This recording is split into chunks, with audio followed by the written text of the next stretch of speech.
It's hard for people to feel hopeful in these uncertain times, but having hope for the future helps to build resilience and gives people the will, determination and sense of empowerment to tackle their mental health challenges.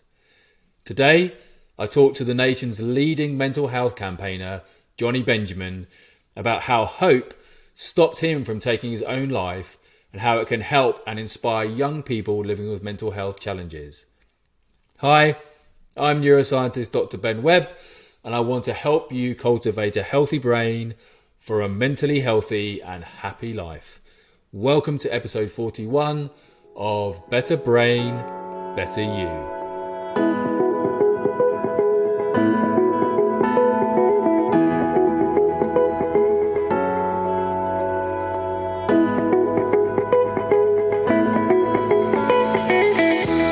Hey, really pleased you could join me today for a truly inspirational conversation with Jonny Benjamin about the hope he inspires in young people and in his new book. If you're watching on YouTube, please do like, subscribe and hit that notification bell to hear when we release new videos. And thanks so much for listening in wherever you get your podcasts. We release weekly episodes for brains of all ages. Before we jump into the conversation, I want to give you a free workshop on how to parent a teenage brain. On the workshop, we share 4 essential strategies for supporting teenagers who are struggling with their mental health and common teenage problems, and show you how to connect with young people to positively influence their behaviour. You can watch the free workshop at ologyonlinecourses.com/workshop. That's ologyonlinecourses.com/workshop. Please do go and watch the workshop. It's completely free and will really help you to start addressing those worries and mental health challenges that young people struggle with every day. So today, I'm talking to Jonny Benjamin about his new book, The Book of Hope, 101 Voices on Overcoming Adversity, a book that inspires acceptance, compassion, courage, resilience, kindness, connection, and most importantly, hope when you face challenges with your mental health. Mental health activist, film producer, public speaker, vlogger, author, and MBE, Jonny has been campaigning for better mental health services and education in the UK for more than a decade now. His willingness to put himself into vulnerable situations so that he can share his own lived experience is truly inspirational for so many of us struggling with our mental health. Welcome to the podcast, Jonny. Thanks for having me. Thank you. Thank you. So something that really struck me in the book, and we certainly see in our work, is that so many of your contributors' mental health struggles sadly started in childhood and often in the teenage years. So when did you first struggle with your own mental health? Yeah, absolutely. I started struggling when I was really young. My parents actually took me to a psychologist when I was 5. Um, I was having like night terrors, really vivid, horrible nightmares.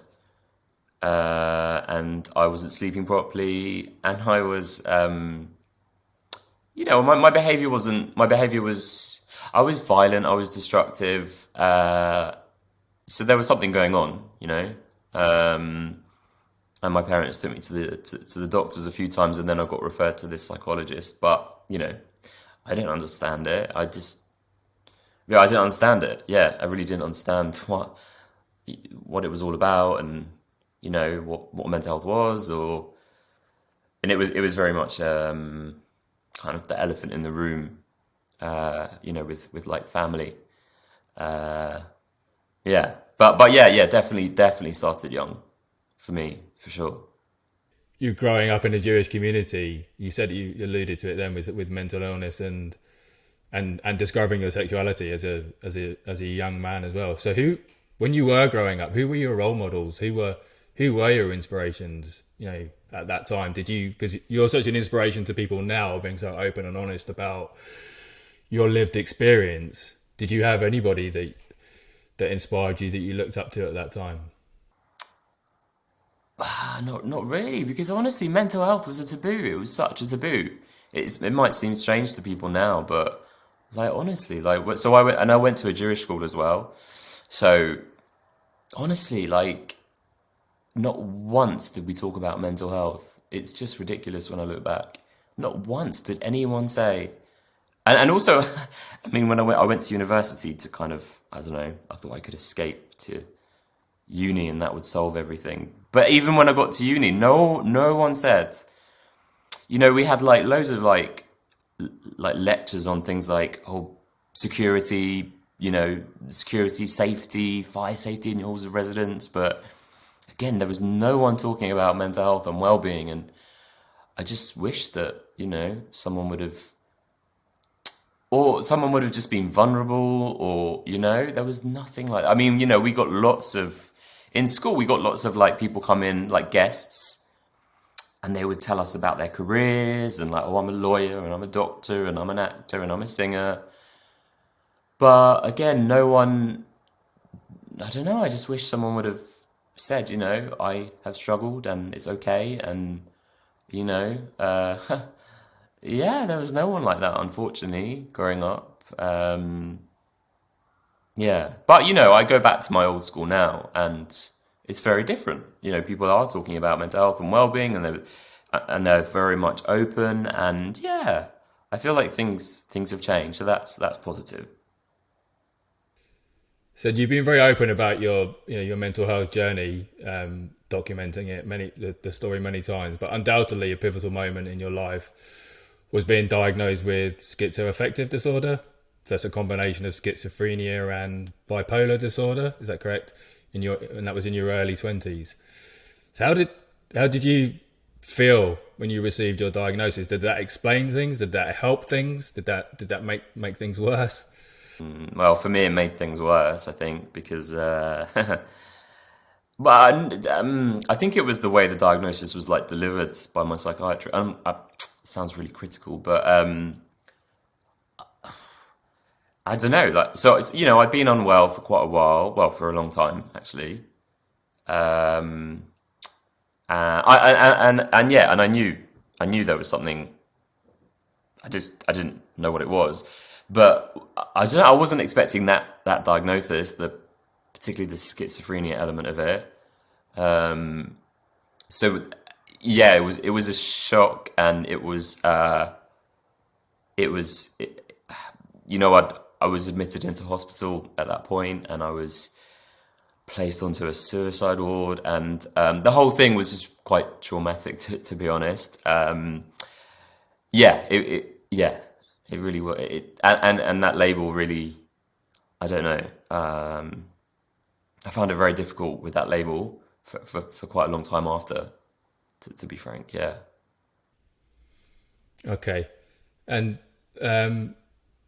I think soon after you received your diagnosis, I mean, you incredibly sadly, attempted to take your own life on Waterloo Bridge. And as you stood on the edge of the bridge ready to jump, a passerby, a stranger, approached you and talked you out of taking your own life. And so how did this, I mean, at this, the worst moment in your life, but then, this amazing moment of kindness, how did that change your life? What a day! Yeah, that was yeah. So that was the beginning of 2008. So yeah, a while ago, just before my 21st birthday, and yeah, that moment on the bridge was it was very profound. Having this stranger show me kindness and compassion, but also hope. I think that was what I really needed, some hope. It was so bleak. Honestly, it was so bleak in that hospital. I'd been there for a month after my diagnosis, and it was just so bleak. But this stranger had a different energy really about him. He's so positive and so encouraging and unafraid, and I mean, I'm so lucky, that it was him that stopped and spoke to me. You know, I really am. I mean, yeah, I really, really am. Um, and gave me his time and his kindness and his wisdom. I mean, it was only, you know, it was just a, what, 30-minute interaction, to be honest, before the police came, and then I got taken away. But yeah, even though it was just 30 minutes, it was such a powerful interaction on the edge of that bridge. Really, it was. You know, so you managed to get better, to get well. You spent some time in hospital, and then this became this incident sort of became the focus of a campaign. I think in 2014, in which you wanted to find this person, this stranger, this incredibly compassionate person who talked to you and looked after you in that moment. And this campaign, Find Mike, which is what you thought his name was at the time, and it turned out to be to something different. But can you tell us about that amazing story? Yeah, I mean, again, I'm very lucky with, you know, what I've been able to do. Um, there was a gap of 6 years, you know, in between that incident on the bridge and me then launching that camp. It was a long time, but I had to be in a good place to, you know, to talk publicly, and it took a long time to. Oh, there was so much that I needed to deal with. My mental health, also my sexuality. I was struggling with my sexuality, and, you know, I come from a Jewish family community, and that was really tough as well. So there was a lot I had to resolve, and yeah, it took years. But when I was in a better place, yeah, I decided to find this guy. I did get his name wrong, as you said, but, you know, my memory from that day at that time wasn't was. I mean, I remembered again more like the energy of him and some of the things he said rather than maybe his name. um, I couldn't even like really picture what he looked like back then. But anyway, I decided to launch this search with a charity called Rethink Mental Illness, who are amazing national mental health charity. I was working for them at the time, and I told them my story, and they said, "Oh, that thing on the bridge is incredible. Why don't you try and find this guy?" And so, I mean, we launched it on social media, and it just kind of took off. It was really quite surreal. Just went viral, started like trending. Um, yeah, and I mean, to be honest, I mean, how were we going to find him? For me, it seemed quite impossible because, as I said, 6 years had passed, and, you know, he could be anywhere. And I wasn't 100% sure of his name, so how were we going to find him? But amazingly, and actually through the power of social media, through the power of Facebook, you know, it got shared by someone, then it got shared by someone else, and eventually it got onto his wife's feed. Yeah, and, you know, Sarah told Neil, not Mike, um, oh my gosh, and there was a picture of me, and, you know, and obviously as soon as Neil saw the picture of me, he was like, yeah, oh my gosh, that's Jonny, and got in touch with the charity Rethink, and yeah, we were reunited, um, which was like unbelievable.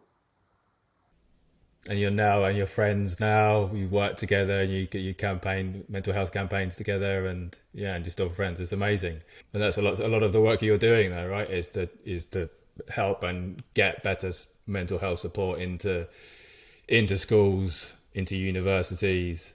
Yeah, absolutely. It's so important. It's so needed, especially after the last like year that we've had, you know, with the pandemic. I mean, so many young people are needing, and you know, teachers and parents and families as well, needing support. But just, it's there's not enough support, is there, out there really, unfortunately. I think it's that thing of it's just because what I was trying to sort of allude to a little bit is that, you know, the teenage years. I mean, as you know firsthand, are the most vulnerable time for developing mental health issues and challenges. Like, that's the time when your brain is in that moment of development where it's very, very vulnerable to those things, which is why it's so important. And with the work we do as well, exactly the same, trying to get support and help to people at that age and earlier, in fact. But yeah, so it's amazing the work that you're doing. Oh, I knew as well. I knew it's so important, so needed, so needed. So reading your book, The Book of Hope, I I genuinely experienced every emotion. As I was sobbing sometimes about many of the tragic stories, and then kind of feelings of absolute profound hope about the stories of courage and kindness. So what did you want people to take from the book? What you've just said. There you go. We're done. My job's done. Good. No, I mean, again, it's been such a difficult year, and just because that restrictions might be lifting, it doesn't mean that everything's okay for people. I know a lot of people actually that are finding this period of transition very difficult actually. And so, and actually, to be honest, I mean, we didn't, like, when we decided to write this book, we obviously didn't know there was going to be a pandemic, and it just it's just coincidence that it's published now, and but I do think people need it. And there's a lot of difficult stuff going on in the world, at the moment, actually. And yeah, people really need some hope and some inspiration, I think. And so that's what I really want people to take away is some wisdom and some encouragement and ultimately hope. I mean, the stories in there. There's so much resilience, isn't there, that you can take away. I've learned. I mean, I feel so lucky. I've learned so much from talking to other people over the last decade. People being so brave and open and sharing their lived experience of mental health issues and how they've overcome challenges. And I just always learn so much when I listen to someone open up like that. So that's why we wanted to put the book together and have all these voices, different voices, because everyone's journey is so different and unique, and some contributions people might not be able to relate to, but then hopefully other contributions you'll be able to pick something up from. So that's why we wanted a real variety of voices in there. But yeah, ultimately, I meet a lot of people, and the reason for writing the book is because too many people I've met have said to me, I've given up, I've lost hope. Or I've had, and I still get lots of messages from family members. Like, I get a lot of messages from parents that say to me, my son or my daughter struggling with their mental health. They've locked themselves away. They won't come out. They won't see people. They've given up, and it's heartbreaking, when you get those messages of, again, particularly from parents. I seem to, I don't know, loved ones that have just given up. So yeah, that's why the book was written, really, for anyone that's in that place. It does such a great job of that, and it's absolutely so important to try and connect, with not just with young people, but with their parents as well, to try and offer help and support. And so, I mean, so many of the stories in the book touch me, but particularly, so Kevin Hines' survival story after jumping off the Golden Gate Bridge and his 10-point mental health plan, and actually particularly struck a chord with me. Which stories in the book particularly resonated with you, if it's not unfair to ask you to pick some out? It's a really hard one, It's a really hard one, because I know I keep on saying that I don't know why. I feel very lucky today. Sorry, I keep on saying I feel lucky, but I do. I feel lucky to know all those people in the book. Very lucky. I mean, they're all people that I've met over the last decade, and yeah, I mean, all just, for me, inspirations. Yeah. So it's hard actually to pick, but I mean, um, I think for me, particularly people like so David Wiseman's in the book, and um, he fought in Afghanistan, and you know, I mean, physically, how, you know, he's still got bits of shrapnel in him today, from that war. So physically, he was so badly injured, but then mentally as well. Of course, he was really badly injured, I guess. Yeah. But again, just his strength and resilience to overcome both the physical and the mental challenges as a result of war. I just, yeah, really, really touched me. But they all touch me. All of the entries touch me, and you know, if I'm honest, I was very nervous at the beginning because, you know, I set out to make this book, and I thought, oh gosh, what if everyone writes the same thing, or but and what if people don't even, you know, don't even write? You know, everyone's really busy. What if people don't contribute? But I was so surprised, you know, with everyone's entries, and they're all so different, and just the volume of entry. I mean, we didn't set out as 101 that to be the number.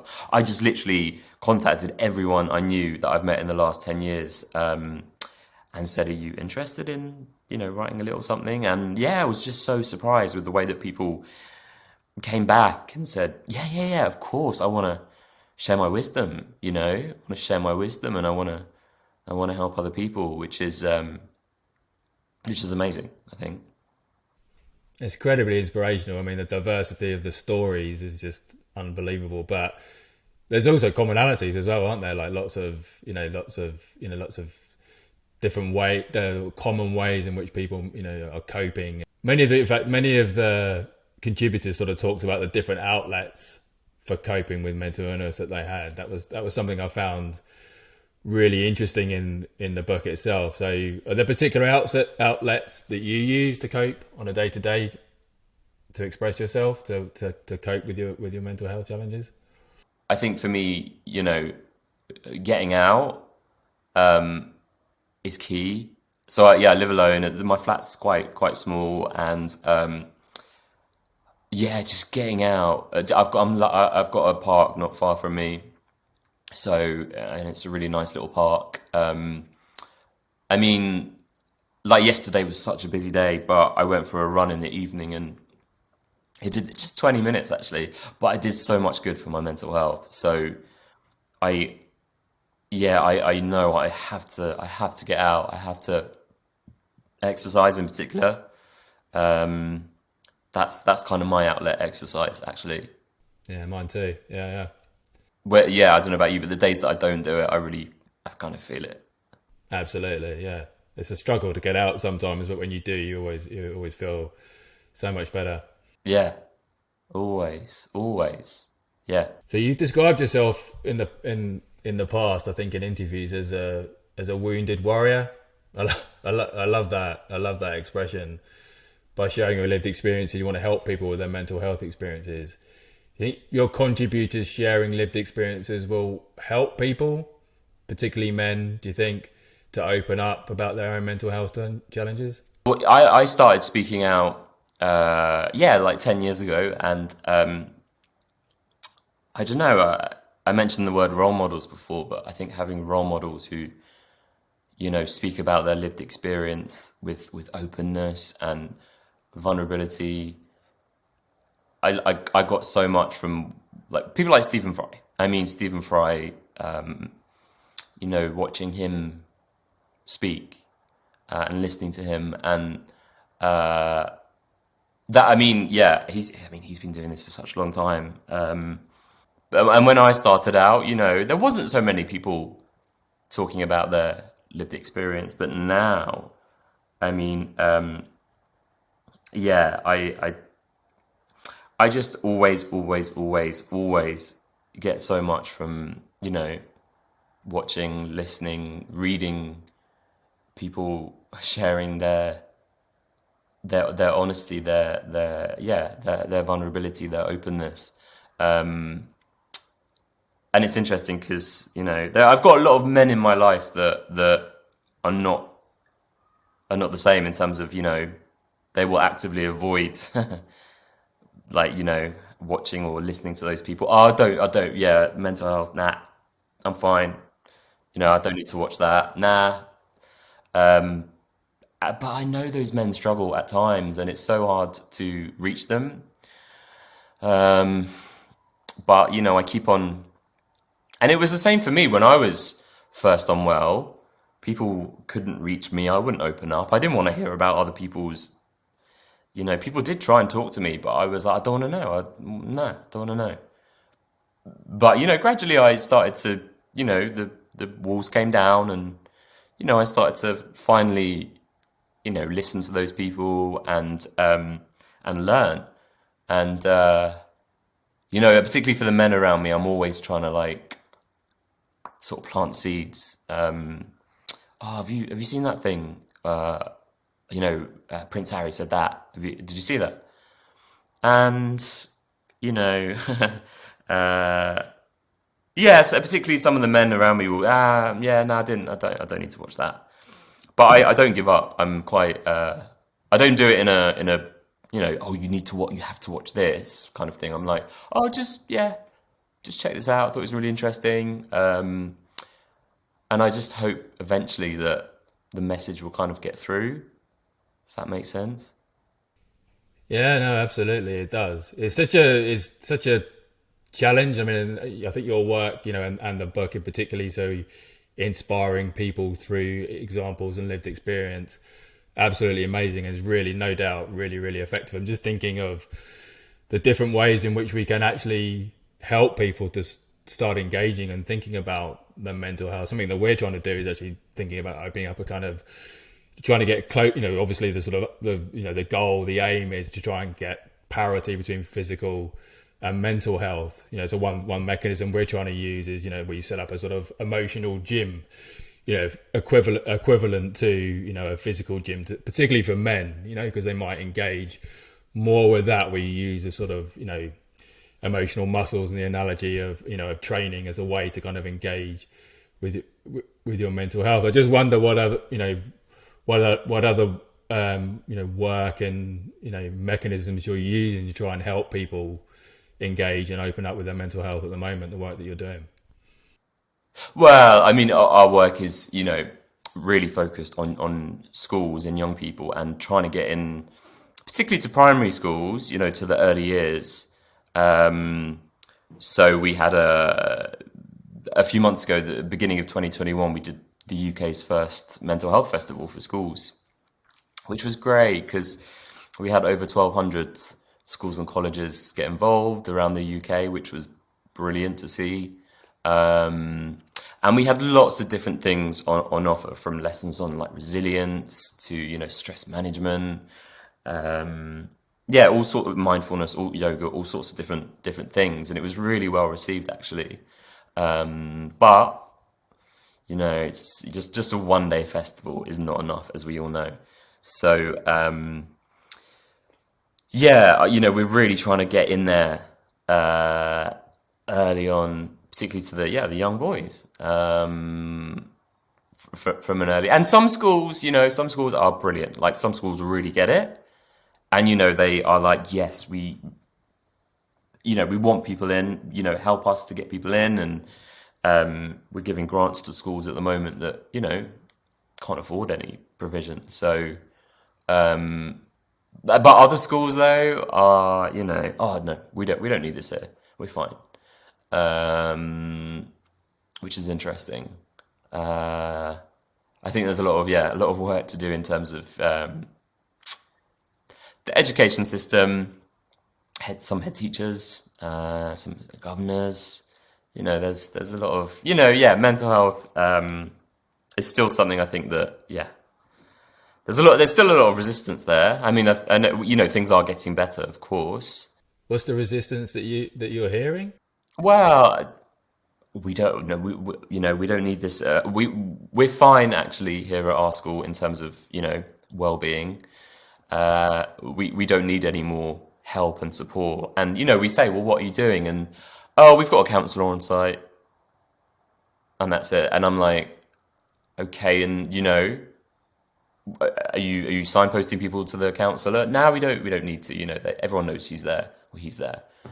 I'm like, really? Because when I was at school, I was at school in the Jewish school that I mentioned. I was at school for 6, 7 years. I never knew there was a counsellor in school. No one ever signposted. It's ridiculous. No one ever signposted the counsellor, and I really could have done with seeing a counsellor at some point. It's just ridiculous.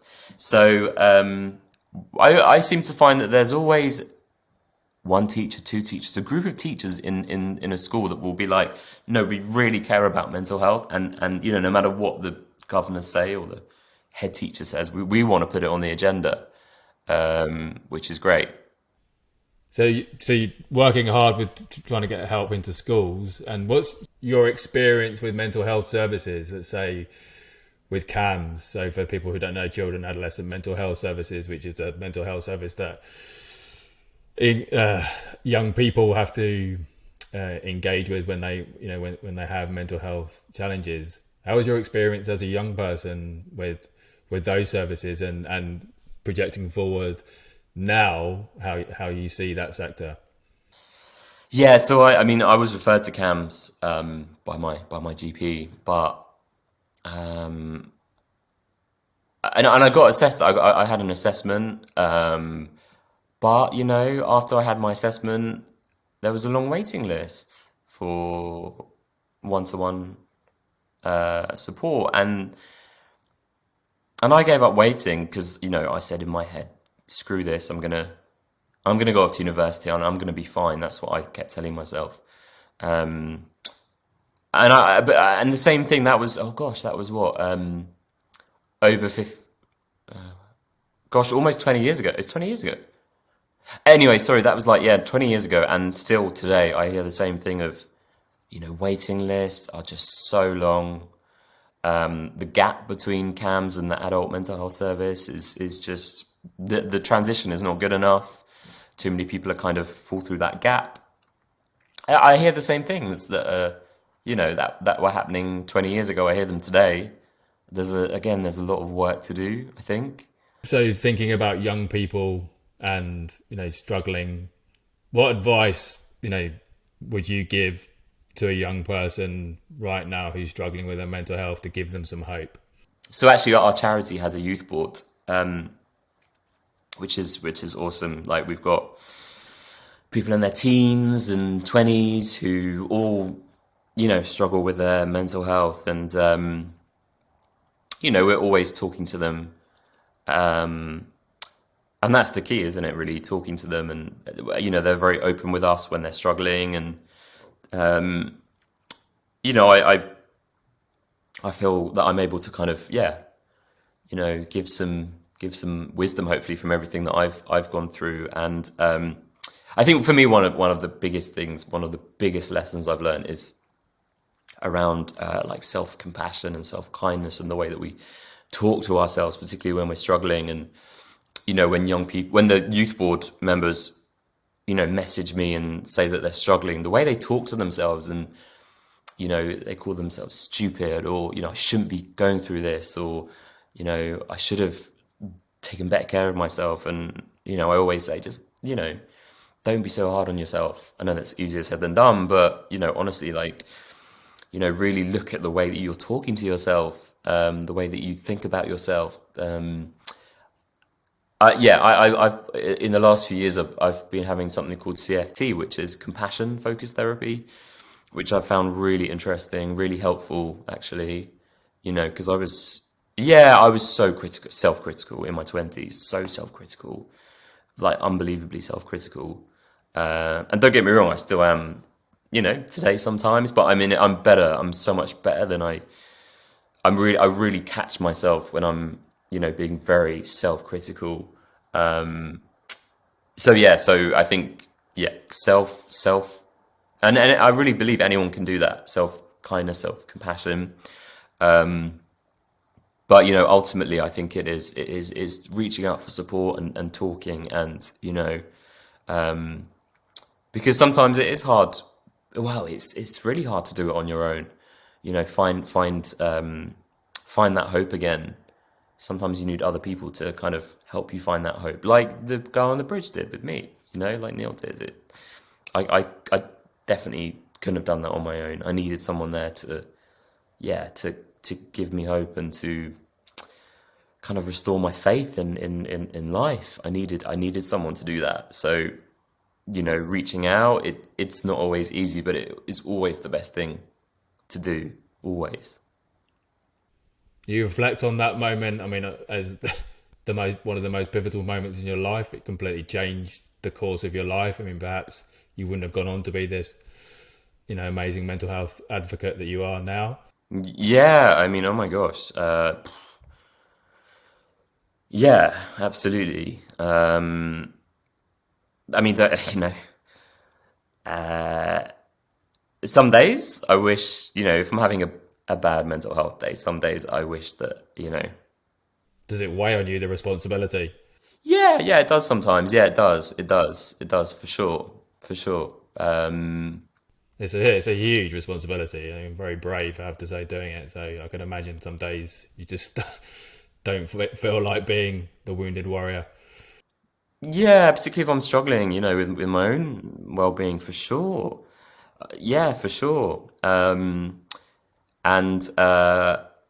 but most days, you know, I'm just so grateful. Honestly, I'm so grateful. Well, for everything. But yeah, you know, I speak to a lot of people again that don't have the kind of support and aren't able to be as honest as I am. I'm able to be really honest, you know, when I'm struggling, whatever I'm going through, I can just. But a lot of people still say to me, "Well, my workplace, I can't, my family, I can't, my friends." So I am in a very fortunate position where I can just, yeah, be fully open. And have you, with your family now, are much more open and supportive about mental health? Yeah, no. I mean, they've been through a huge journey as well. Huge, from being very like conservative and not talking about emotions, and yeah, it's amazing to and my friends as well have been on a big journey, I think, to learn about my mental health and mental health in general. My dad now, for example, my dad has gone from, you know, he's very stoic and growing up, very stoic, very, I don't know, we didn't talk about feelings, but now, I mean, he runs a father's group for dads that have children that are struggling, you know, which is, yeah, it's just great. I mean, yeah, he loves it. He gets so much from it, learning from other dads, and other dads learn from him. And he's done a mental health first aid course, and he works in the Jewish community in terms of mental health. So, you know, he's gone from. But interestingly for him, I think things really changed. So he was diagnosed with prostate cancer a few years ago. Thankfully, he's doing okay at the moment. But when he got his diagnosis, I don't know, it was interesting. He started to kind of soften and really, you know, he would just say to me, you know, because with his cancer, he was really open with family and friends and the treatment, and you know, he was just very yeah, because cancer, you know, people talk about it much more now. There's not the stigma that there once was. And he's just said to me, well, I can talk so openly about my cancer. You should be, why can't you talk so openly about your mental health? And I think that helped to sort of change things, actually, you know, with us. That's amazing. I mean, that shows the power of, you know, of an inspirational story. I mean, you know, I hate to just wrap it up that way as your life, but you know, an inspirational, you know, bringing your family and your friends with you, the power of that narrative is just, you know, is just incredible. And for your dad, you know, one of those moments of, you know, I think when you sometimes perhaps question your own mortality, and often makes you think and reflect on your own, you know, on your own existence and your family and so on. That's lovely to hear and beautiful. I just wish everyone had that level of support, you know? And again, I think working in the mental health space, I have a lot of colleagues that, you know, understand and get it and reach out for support. So, but there is so many, you know, there is so many amazing organizations and charities out there that are there to on hand to support, aren't there? So, you know, people, you know, I mean, so one of my friends started something called the Hub of Hope. The Hub of Hope is brilliant. You know, you type in your postcode and it brings up your local mental health charities and services and organizations, and there's so much out there people don't know about. So, you know, you don't have to be alone. I think that's key. Yeah, that's amazing. I didn't know that actually. I'll put that. I'll link to that in the notes. Fantastic. So, finishing up, Jonny, it's been lovely to talk to you. What's giving you hope for the future? To be honest, the young people that I work with in my charity, because they are so, you know, there's a young man that I just spoke to him yesterday, a young man called Antonio, who's on our youth board, and he's 21, young black man, and I mean, gosh, he's been through. So he was in hospital for 2 years with he was diagnosed with schizophrenia, psychosis. He's just been through so much, and he's out the other side now, and you know, he is doing so well, and he talks so openly about his mental health and well-being, and he's got so much ambition around that area. He's so creative, and same with a lot of our youth board. You know, the way that they express themselves and their mental health is just really, it really inspires me all the time. You know, when I was their age, in my teens, 20s, you know, I would never have been so open and creative, and you know, yeah, I feel very hopeful for the future when I go into schools and I see young people, you know, being very open, and you know, they'll say to me, yeah, I've got depression, or yeah, I have anxiety, or you know, I'm bisexual. Just really, really open, and that's really encouraging for me for the future. And the young people on your board, they feed into your policies, into your campaigns. Yeah, the young people, absolutely, they feed into everything. And again, you know, if there's something on the news and we put it to them, and you know, their feedback, I always again learn so much, because we've got a lot of young people on the board who are, yeah, again, from different backgrounds and communities, and you know, their experience might be very different to, you know, mine growing up the way that I did. So it's really important to, you know, yeah, just learn from them, and yeah, they are literally the as I said, the forefront of the charity, which is great. Amazing. Yeah, that's great. So what are you working on now? What's your campaigning going forward over the next year? So we're trying to raise 500,000 actually at the moment, to fund urgent mental health support in schools and colleges, and I mean, you know, we get so many emails from schools who are saying, you know, we just don't have funding. We need funding to bring in this or that. And yeah, we're trying to do our best to, you know, try and get that help and support into as many schools as we can. But it's, you know, running a charity is especially a small charity. We're not, you know, we're not mined. You know, we don't get the big bucks. So it's a lot of work. That's why, you know, my work is pretty consuming, but I wouldn't change it because, you know, because of, you know, like the youth board, and when we do manage to help a school, it's a great feeling, but there's a lot of work to do. Yeah. Well, you're doing amazing work. Absolutely, no doubt about that. I'm so grateful to have the opportunity to talk to you today, and thank you so much for taking the time to talk to us. So the Book of Hope is available to buy, has been available for a month or so now to buy in all book retailers and online on Amazon. So thanks so much, Jonny. Real pleasure, honestly, talking to you. Yeah, thank you. No, thank you. Thank you. Thank you.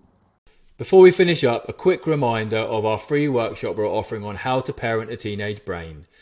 On the workshop, we share the 4 essential strategies for parenting teenagers to solve common teenage problems, connect with teenagers, influence their behaviour, and support teenagers' mental health. You can watch this free workshop at ologyonlinecourses.com/workshop. That's ologyonlinecourses.com/workshop. Please do go and watch it. It's packed with effective strategies for parenting teenagers. So I hope this episode on hope with Jonny Benjamin was really helpful. It was a pleasure talking to him and spending time with you, and I will look forward to seeing you next time.